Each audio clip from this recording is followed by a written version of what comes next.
Le comte de Monte Cristo,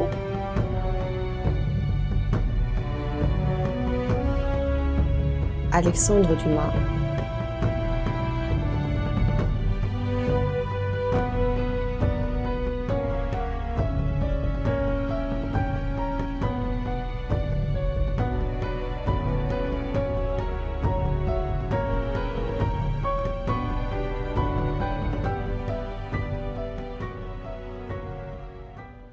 Tome 1, chapitre 2. Le père et le fils. Laissons Danglars, aux prises avec le génie de la haine, essayer de souffler contre son camarade quelques malignes suppositions à l'oreille de l'armateur, et suivons Dantès, qui, après avoir parcouru la Canebière dans toute sa longueur, prend la rue de Noailles, entre dans une petite maison située du côté gauche des allées de Mélan, monte vivement les 4 étages d'un escalier obscur et, se retenant à la rampe d'une main, comprimant de l'autre les battements de son cœur, s'arrête devant une porte entrebâillée qui laisse voir jusqu'au fond d'une petite chambre. Cette chambre était celle qu'habitait le père de Dantès. La nouvelle de l'arrivée du pharaon n'était pas encore parvenue au vieillard, qui s'occupait, monté sur une chaise, à palissader d'une main tremblante quelques capucines mêlées de clématite qui montaient en grimpant le long du treillage de sa fenêtre.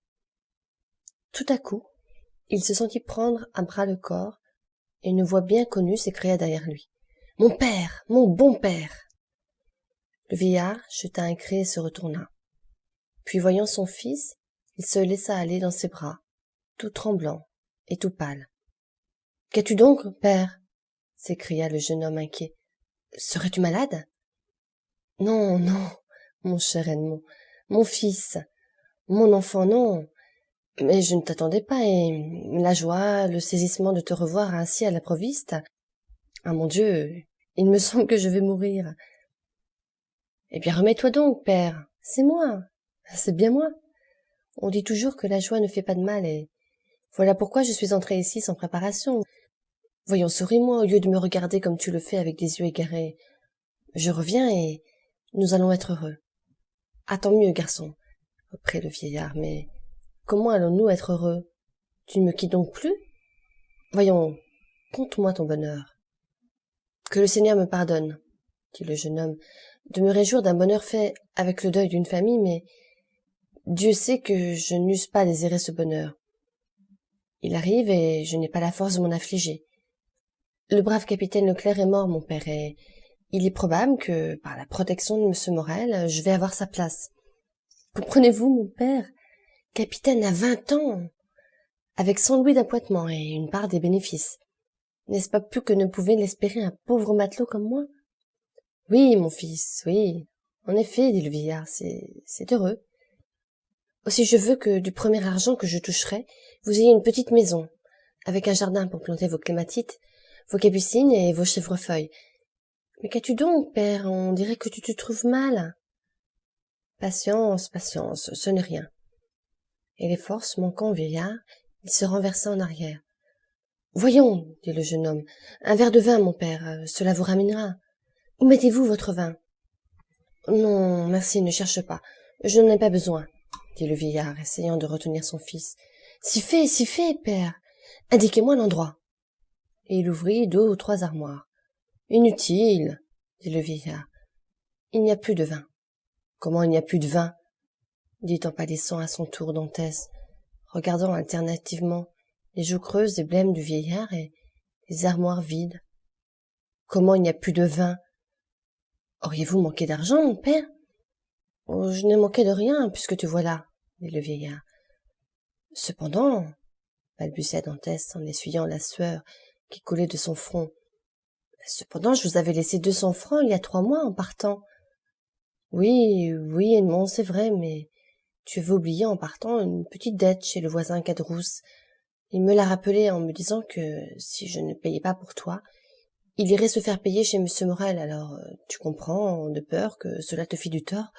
Eh bien, j'ai payé, moi. Mais, s'écria Dantès, c'était 140 francs que je devais à Caderousse. Oui, balbutia le vieillard. Et vous les avez donnés sur les 200 francs que je vous avais laissés? Le vieillard fit un signe de tête. De sorte que vous avez vécu 3 mois avec 60 francs, murmura le jeune homme. Tu sais combien il me faut peu de choses, dit le vieillard. Oh mon Dieu, pardonnez-moi, s'écria Edmond en se jetant à genoux devant le bonhomme. Que fais-tu donc? Oh, vous m'avez déchiré le cœur. Te voilà, dit le vieillard en souriant. Maintenant tout est oublié, car tout est bien. Oui, me voilà, dit le jeune homme. Me voilà avec un bel avenir et un peu d'argent. Tenez, père, dit-il, prenez et envoyez chercher tout de suite quelque chose. Et il vida sur la table ses poches, qui contenaient une douzaine de pièces d'or, 5 ou 6 écus de 5 francs et de la menue monnaie. Le visage de vieux Dantès s'épanouit. À qui cela? dit-il. À moi? À toi, à nous? Prends, achète des provisions, sois heureux, demain il y en aura d'autres. Doucement, dit le vieillard en souriant. Avec ta permission, j'userai modérément de ta bourse. On croirait, si l'on me voyait acheter trop de choses à la fois, que j'étais obligé d'attendre ton retour pour les acheter. Fais comme tu voudras. Mais avant toute chose, prends une servante, père. Je ne veux plus que tu restes seul. J'ai du café de contrebande et d'excellents cabanes dans un petit coffre de la cale. Tu l'auras dès demain. Mais chut, voilà quelqu'un. C'est Caderousse qui aura appris ton arrivée et qui vient sans doute te faire son compliment de bon retour. Bon. Encore des lèvres qui disent une chose tandis que le cœur en pense une autre, murmura Edmond, mais n'importe. C'est un voisin qui nous a rendu service autrefois. Qu'il soit le bienvenu. En effet, au moment où Edmond achevait la phrase à voix basse, on vit apparaître, encadrée par la porte du palier, la tête noire et barbue de Caderousse. C'était un homme de 25 à 26 ans. Il tenait à sa main un morceau de drap, qu'en sa qualité de tailleur, il s'apprêtait à changer en un revers d'habit. « Eh, te voilà donc revenu, Edmond !» dit-il avec un accent marseillais des plus prononcés et avec un large sourire qui découvrait ses dents blanches comme de l'ivoire. « Comme vous voyez, voisin Caderousse est prêt à vous être agréable en quelque chose que ce soit, » répondit Dantès en dissimulant mal sa froideur sous cette offre de service. « Merci, merci. Heureusement, je n'ai besoin de rien et ce sont même quelquefois les autres qui ont besoin de moi. » Dantès fit un mouvement. « Oh, je ne dis pas cela pour toi, garçon. Je t'ai prêté de l'argent, tu me l'as rendu. Cela se fait entre bons voisins et nous sommes quittes. On n'est jamais quitte envers ceux qui nous sont obligés, dit Dantès, car lorsqu'on leur doit plus d'argent, on leur doit la reconnaissance. Pas qu'au bon parler de cela, ce qui est passé est passé. Parlons de ton heureux retour, garçon. J'étais donc allé comme cela sur le port pour assortir du drap marron, lorsque je rencontrai l'ami Danglars. Toi, à Marseille? Eh oui, tout de même, me répondit-il. Je te croyais à Smyrne. J'y pourrais être, car j'en reviens. Et Edmond, où est-il donc, le petit? Chez son père, sans doute, répondit Danglars. Et alors, je suis venu, continua Caderousse, pour avoir le plaisir de serrer la main à un ami. Ce bon Caderousse, dit le vieillard, il nous aime tant. Certainement que je vous aime et que je vous estime encore, attendu que les honnêtes gens sont rares. Il paraît que tu deviens riche, garçon, continua le tailleur en jetant un regard oblique sur la poignée d'argent et d'or que Dantès avait déposée sur la table. Le jeune homme remarqua l'éclair de convoitise qui illumina les yeux noirs de son voisin. Mon Dieu, dit-il négligemment, cet argent n'est pas à moi. Je manifestais au père la crainte qu'il nous manquait de quelque chose en mon absence, et, pour me rassurer, il a vidé sa bourse sur la table. Allons, père, continua Dantès, remettez cet argent dans votre tirelire, à moins que le voisin Caderousse en ait besoin à son tour, auquel cas il est bien à son service. Non pas, garçon, dit Caderousse, je n'ai besoin de rien, et Dieu merci, l'État nourrit son homme. Garde ton argent, garde, on n'en a jamais de trop, ce qui n'empêche pas que je ne sois ton obligé de ton offre, comme si j'en profitais. C'était de bon cœur, dit Dantès. Je n'en doute pas. Eh bien, te voilà donc au mieux avec M. Morel, câlin que tu es. M. Morel a toujours eu beaucoup de bonté pour moi, répondit Dantès. En ce cas, tu as tort de refuser son dîner. Comment? Refuser son dîner? Reprit le vieux Dantès. Il t'avait donc invité à dîner?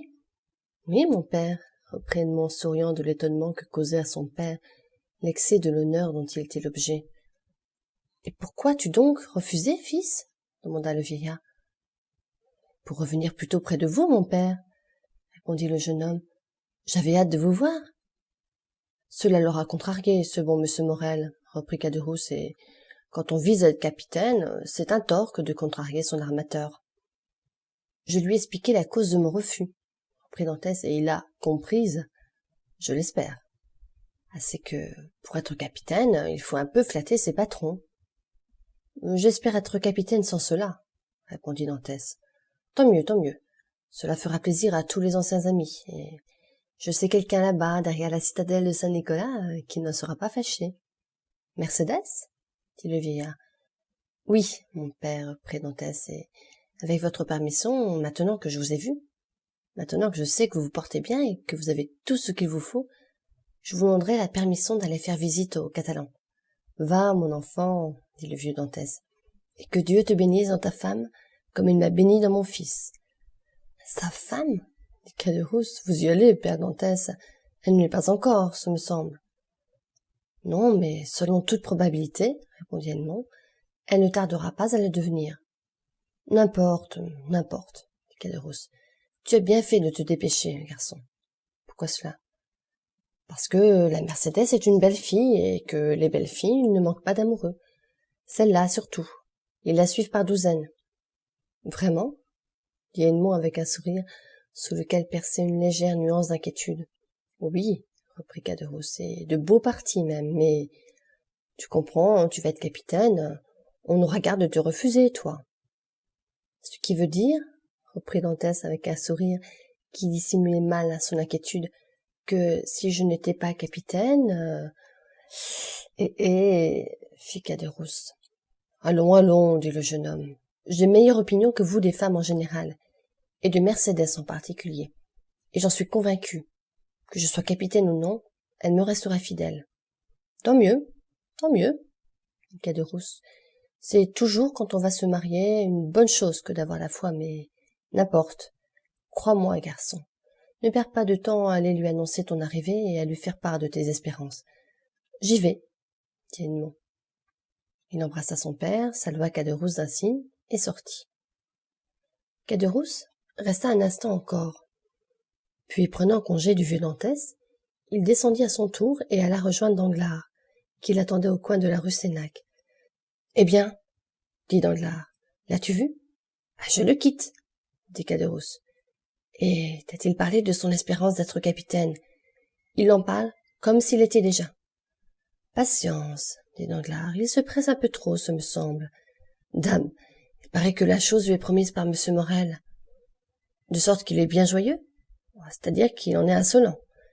Il m'a déjà fait faire ses offres de service comme si c'était un grand personnage. Il m'a offert de me prêter de l'argent, comme s'il était un banquier. Vous avez refusé?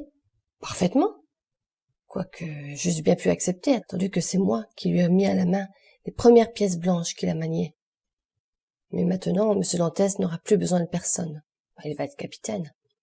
Bah, dit Danglars, il ne l'est pas encore. Ma foi, ce serait bien fait qu'il ne le fût pas, dit Caderousse, ou sans cela, il n'y aura plus moyen de lui parler. Que si nous le voulons bien, dit Danglars, il restera ce qu'il est, et peut-être même deviendra-t-il moins qu'il n'est. Que dis-tu? Rien. Je me parle à moi-même, et il est toujours amoureux, la belle Catalane? Amoureux fou. Il y est allé. Mais ou je me trompe fort, ou il aura du désagrément de ce côté-là. Explique-toi. À quoi bon? C'est plus important que tu ne crois. Tu n'aimes pas Dantès, hein? Je n'aime pas les arrogants. Eh bien alors, dis-moi ce que tu sais relativement à la Catalane. Je ne sais rien de bien positif. Seulement, j'ai vu des choses qui me font croire, comme je te l'ai dit, que le futur capitaine aura du désagrément aux environs du chemin des vieilles infirmeries. Qu'as-tu vu? Allons, dis. Eh bien, j'ai vu que toutes les fois que Mercédès vient en ville, elle y vient accompagnée d'un grand gaillard de Catalan à l'œil noir, à la peau rouge, très brun, très ardent, et qu'elle appelle mon cousin. Ah vraiment? Et crois-tu que ce cousin lui fasse la cour? Je le suppose. Que diable peut faire un grand garçon de 21 ans à une belle fille de 17? Et tu dis que Dantès est allé au Catalan? Il est parti devant moi. Si nous allions du même côté, nous arrêterons à la réserve et, tout en buvant un verre de vin d'Amalgue, nous attendrions des nouvelles. Et qui nous en donnera? Nous serons sur la route et nous verrons sur le visage de Dantès ce qui se sera passé. Allons, dit Caderousse, mais c'est toi qui payes, hein? Certainement, répondit Danglars. Et tous deux s'acheminèrent d'un pas rapide vers l'endroit indiqué. Arrivés là, ils se firent apporter une bouteille et 2 verres. Le père Pamphile venait de voir passer Dantès il n'y avait pas 10 minutes. Certain que Dantès était au Catalan, ils s'assirent sous le feuillage naissant des platanes et des sycomores, dans les branches desquels une bande joyeuse d'oiseaux chantait un des premiers beaux jours de printemps.